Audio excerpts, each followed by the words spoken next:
The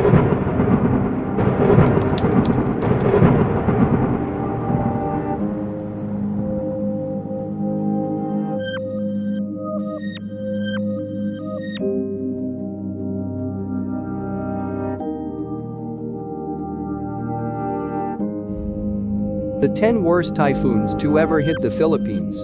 Despite the frequency of typhoons passing through the Philippine area of responsibility, the effects they have on infrastructure, agriculture, and loss of life can often be impossible to get used to. Here is the list of some of the worst typhoons to ever hit the country. Typhoon Typhoon. The most devastating typhoon to ever hit Philippine shores happened even before the country gained its independence from Spain.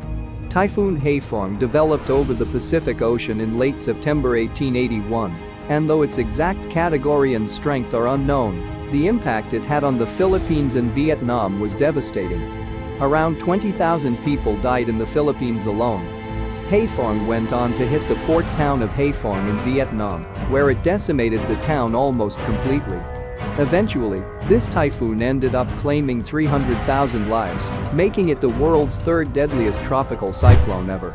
Typhoon Haiyan or Yolanda. No discussion of Philippine typhoons can go without mentioning the deadliest typhoon in modern history. Super Typhoon Yolanda had 10-minute sustained wind speeds of 230 km per hour and 1-minute sustained wind speeds of up to 315 km per hour, causing widespread destruction and storm surges. The provinces of Samar and Leyte reported the largest number of fatalities, with 5,877 alone taking place in eastern Visayas. Tropical Storm Thelma or Uring. Although not technically a typhoon, Tropical Storm Uring ranks third in the deadliest storms to ever hit the Philippines. Although its winds were far from the strongest on record, it did cause torrential rainfall in many areas of the Visayas. Much of the region received around 150 mm or 6 inches of rainfall, but Leyte in particular had as heavy as 580.5 mm or 22.85 inches. This rainfall overwhelmed the Anilao-Malbasag watershed and rivers, causing widespread and devastating flooding. Typhoon Bafa or Pablo. Typhoon Pablo stands out for being the strongest recorded tropical cyclone to ever hit the island of Mindanao, which is often known for its lack of extreme weather events. It made landfall as a super typhoon, with wind speeds of up to 280 km per hour. Pablo caused disruption of electricity in 2 provinces and triggered landslides all over the island, forcing over 170,000 people to evacuate before traveling through Palawan and eventually dissipating on December 9. Angela Typhoon. Angela Typhoon also has the particular distinction of being the oldest deadliest typhoon to hit the Philippines in recorded history.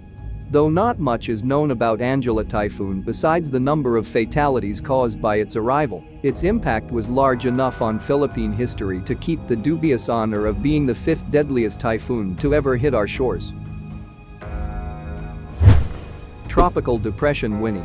While also not technically a typhoon, Tropical Depression Winnie had the disastrous power of one due to its rainfall intensity.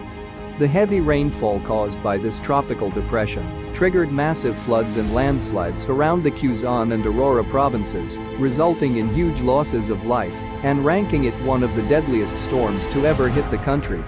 It eventually turned to a north-northwesterly track and was last located along the northwestern Luzon coast on November 30 before dissipating.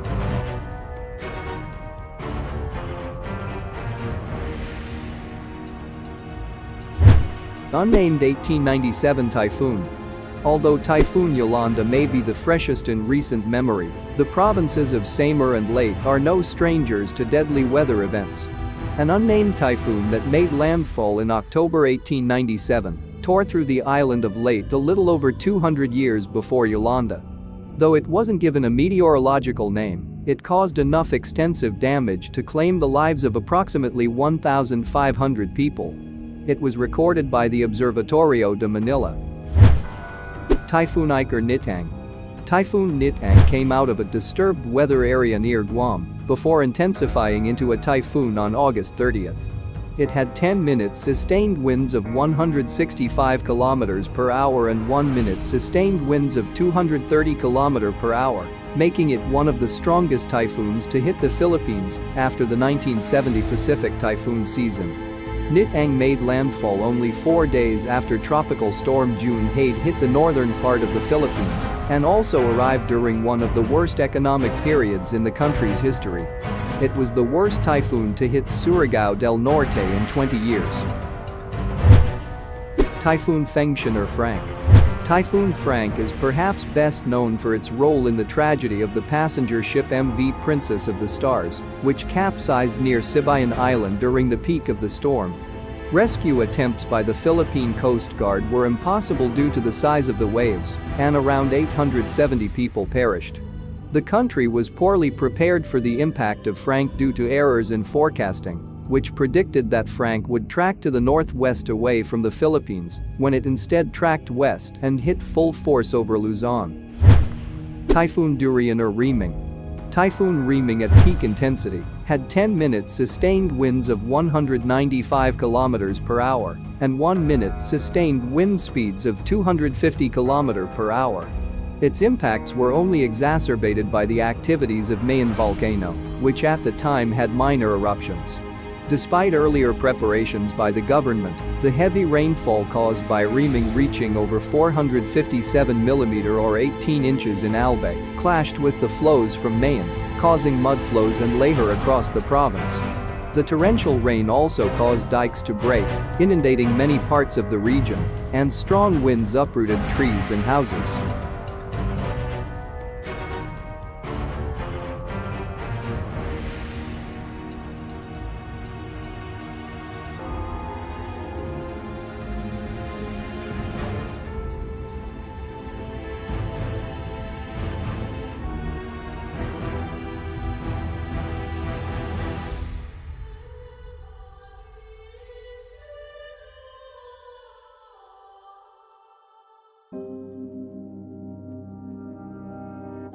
The history of the Philippines is peppered with storms, and their impacts feel even bigger on a small nation of smaller islands.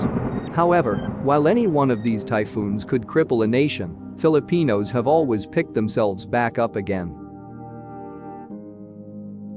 Like the bamboo growing across the archipelago, they bend in the face of strong winds, but never break.